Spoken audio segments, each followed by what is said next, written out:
నమస్తే, welcome to of the record.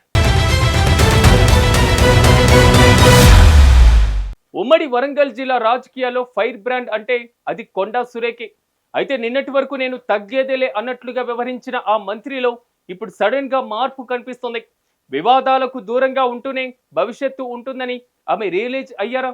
Medaram జాతర మొదలుకొని మొన్నటి సినీ వివాదం వరకు ప్రతి చోట ఆమె సెంటర్ ఆఫ్ అట్రాక్షన్ గా, కానీ ఇప్పుడు సీన్ మారిపోయింది. నేను నా శాఖ అంతకు మించి ఏమీ లేదు అని ఆమె అన్నట్లుగా మాటల వెనుక ఉన్నటువంటి ఆంతర్యం ఏంటి? అసలు కొండా సురేఖ ఎందుకు సైలెంట్ అయ్యారు? ఆమె మౌనం వెనకాల ఉన్నటువంటి పొలిటికల్ మాస్టర్ ప్లాన్ ఏంటి? Let's watch.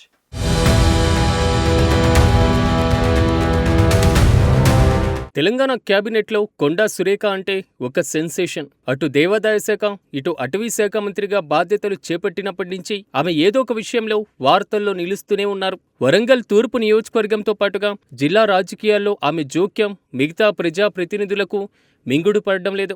ముఖ్యంగా ఉమ్మడి వరంగల్ జిల్లా ఇన్ఛార్జి మంత్రి పొంగులేటి శ్రీనివాసరెడ్డితో ఆమెకు ఉన్నటువంటి విభేదాలు బహిరంగ రహస్యమే. గతంలో మేడారం జాతర అభివృద్ధి పనుల విషయంలో నా శాఖలో ఆయన పెత్తనమేంటి అని ఆమె ప్రశ్నించిన తీరు కాంగ్రెస్ హైకమాండ్లో సైతం చర్చకు దారితీసింది.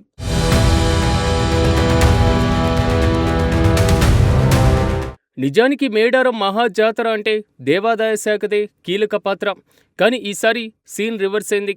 ముఖ్యమంత్రి రేవంత్ రెడ్డి పనుల బాధ్యతను ఇన్ఛార్జి మంత్రి పొంగులేటి శ్రీనివాసరెడ్డికి, అలాగే స్థానిక మంత్రి సీతక్కకు అప్పగించారు. గుడి విస్తరణ పనులు కూడా R&B పరిధిలోకి వెళ్లడంతో దేవాదాయ శాఖ ప్రాధాన్యత తగ్గింది. తన శాఖ పరిధిలోని పనులు వేరే మంత్రులు పర్యవేక్షిస్తుంటే మొదట్లో ఆగ్రహం వ్యక్తం చేసిన సురేఖ ఇప్పుడు మాత్రం అంతా వాళ్లే చూసుకుంటున్నారు అంటూ సింపుల్గా తేల్చేస్తున్నారు.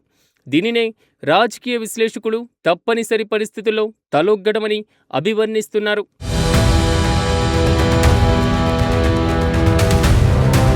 కొండా సురేఖను ఇరుకున పెట్టిన మరో అంశం సినీ నటుడు నాగార్జునతో తలెత్తిన కోర్టు వివాదం. ఆ సమయంలో ప్రభుత్వం మరియు పార్టీ ఆమెకు అండగా నిలిచినా వ్యక్తిగతంగా ఆమె ఇమేజ్ కొంత డ్యామేజ్ అయిందనేది కాదనలేని వాస్తవం. దీనికి తోడు ఆమె ఓఎస్టీ సుమంత్ వ్యవహారం కూడా సొంత పార్టీలోనే వ్యతిరేకత తెచ్చిపెట్టింది. వరుస వివాదాలు తన రాజకీయ ప్రస్థానానికి అడ్డంకిగా మారుతున్నాయని ఆమె గుర్తించినట్లుగా కనిపిస్తుంది.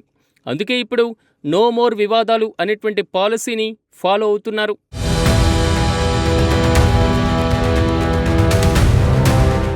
గతంలో అన్ని విషయాల్లో తలదూర్చిన కొండా సురేఖ ఇప్పుడు మాత్రం తన దేవాదాయ మరియు అటవీ శాఖలకే పరిమితమవుతున్నారు. స్టే ఇన్ యువర్ లైన్ అనేటువంటి సూత్రాన్ని ఆమె గట్టిగా పాటిస్తున్నారు. మేడారం జాతర పనుల క్రెడిట్ మొత్తం పొంగులేటి సీతక్కలకే వెళ్తున్నా ఆమె అభ్యంతరం చెప్పడం లేదు. సమీక్షా సమావేశాలకు సైతం దూరంగా ఉంటూ తనకు అవసరమైనటువంటి అంశాలపైన మాత్రమే స్పందిస్తున్నారు. బాసరా, భద్రాచలం, వేములవాడ వంటి కీలక దేవాలయాల ఫైళ్లు, వైటీడీ బోర్డు ఫైల్ ముఖ్యమంత్రి వద్దే పెండింగ్లో ఉన్నా ఆమె తొందరపడి స్టేట్మెంట్లు ఇవ్వడం లేదు.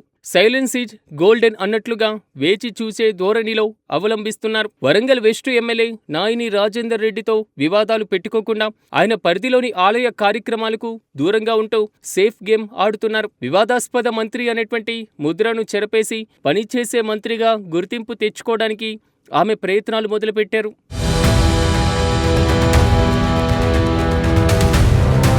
తాజాగా హనుమకొండ కలెక్టరేట్లో జరిగిన సమీక్షా సమావేశానికి కూడా ఆమె హాజరు కాలేదు. దీనిపై ఆమె వివరణ ఇస్తూ అక్కడ నా శాఖకు సంబంధించిన అంశం కేవలం భద్రకాళి ఆలయమే, అది రాజేంద్రారెడ్డి నియోజకవర్గం కాబట్టి నేను వెళ్లాల్సినటువంటి అవసరం లేదు అని చాలా క్లియర్గా చెప్పేశారు.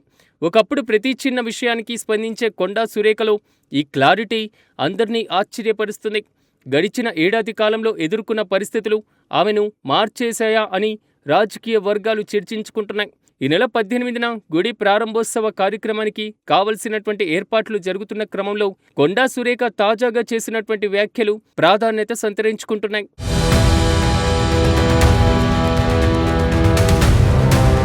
వివాదాల అలల మధ్య ప్రయాణించిన కొండా సురేఖ ఇప్పుడు శాంతంగా తన గమ్యం వైపు వెళ్లేటువంటి ప్రయత్నం చేస్తున్నారు. మరి ఆమెలో వచ్చిన ఈ మార్పు నిలకడగా ఉంటుందా, లేక ఇది తుఫాను ముందు వచ్చే ప్రశాంతత అనేది కాలమే నిర్ణయించాలి. ఏది ఏమైనా మంత్రి తన పరిధిలో తాను పనిచేయడం ప్రభుత్వ లోపల ఉన్నటువంటి గ్యాప్ను భర్తీ చేస్తుందని ఆశించవచ్చు.